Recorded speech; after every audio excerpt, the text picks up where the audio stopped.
In this video I'm going to show you how I made this simple coil pot with a sculpted neck.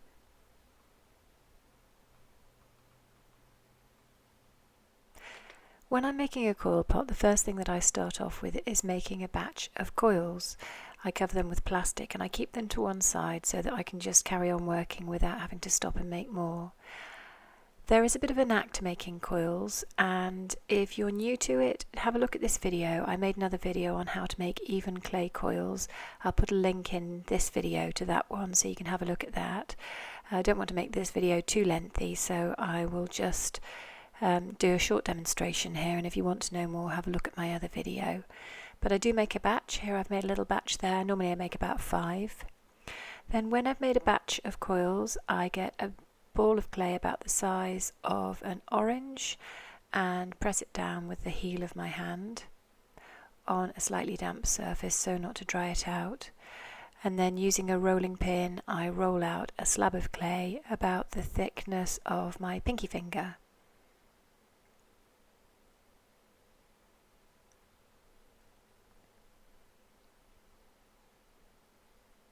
And then I transfer it onto a wooden bat so that I can move it around easily and cut out a shape for the base around a circular object. This is the lid of a container. So I cut it out with a needle tool.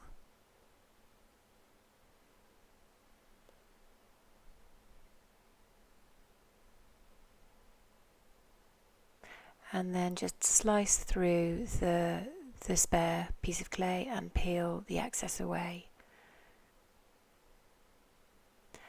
And then you have a nice shaped base.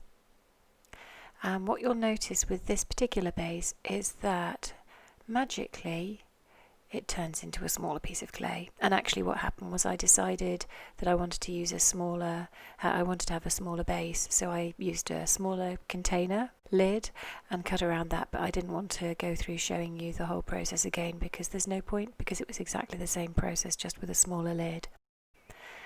And then using a needle tool, I score into the edge of the clay to make a key for the coil to sit on so that it bonds properly to the base. Put a little bit of water on.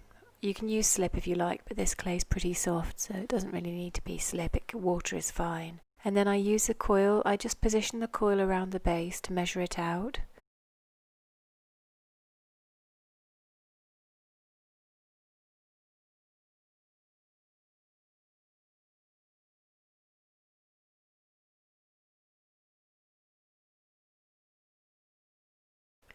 And then once I'm happy with the length, I just slice the clay coil diagonally so that the two ends of the coil meet on the diagonal, and then score the ends of the coil and blend them together.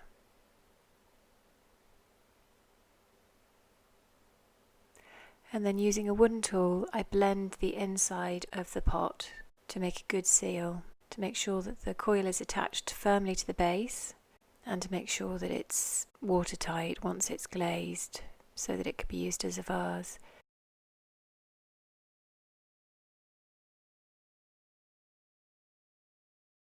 And then I repeat the process, and because the sides of this particular pot are going to be graduating outwards, curving outwards slightly, I position the next coil slightly to the outside of the coil beneath. And that will mean that the sides of the pot will slowly start to slope outwards.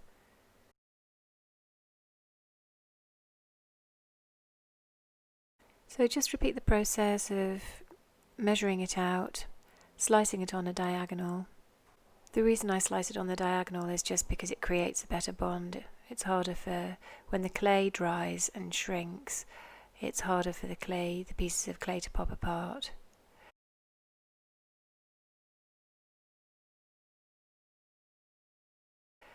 So then you can see there that I'd blended in the ends of the coil and also blended that second coil into the base too. And then I'm using a serrated modelling tool there just to score into the surface of the coil surface. It's called slip and score.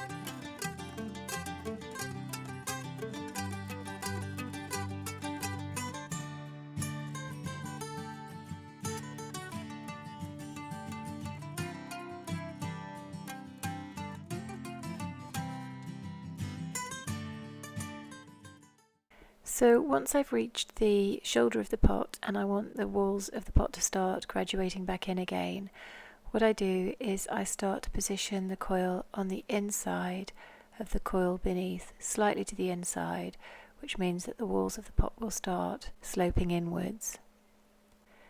Another tip which is handy to know is that the join, where you join your clay coil, it's a good idea to position that join at a different point when you're adding a coil. So rather than having the joins sitting on top of one another up one side of the coil, move it around so that they're not all in a line, because if you put them all in a line it creates a weak spot on the pot.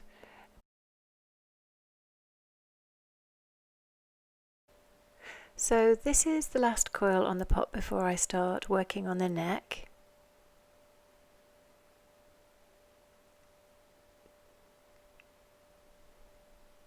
What you can do with the neck is just make a really simple neck by adding one final coil, and then I'm just using this very thin little coil to smooth out the join between the two top coils and create a smooth neck.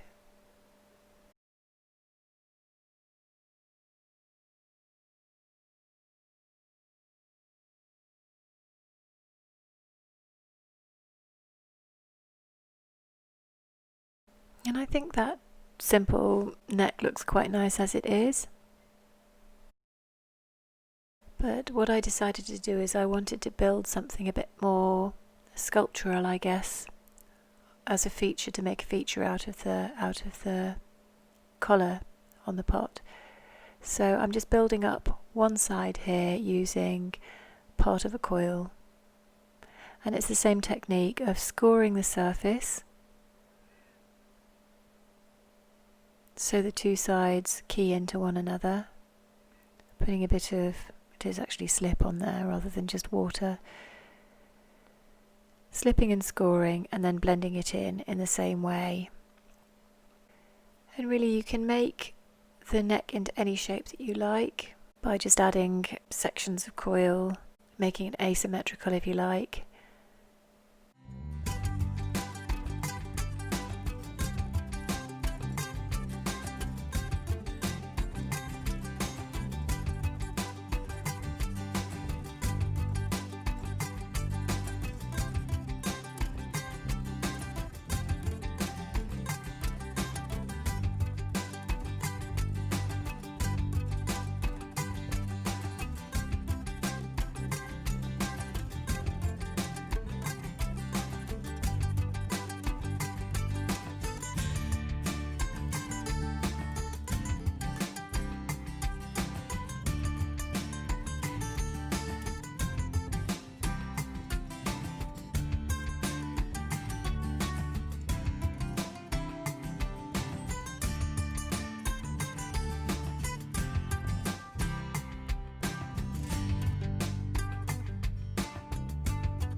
And now that I'm happy with the shape of the neck, I'm just tidying it up first with a rubber rib and then with a piece of chamois leather.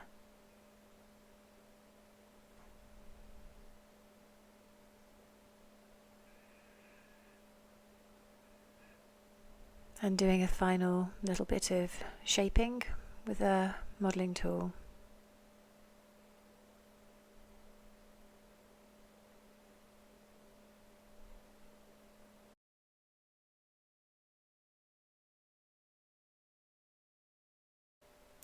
And there is the finished piece. If you like this video, do give it a thumbs up and subscribe to the channel. Thanks for watching. Bye!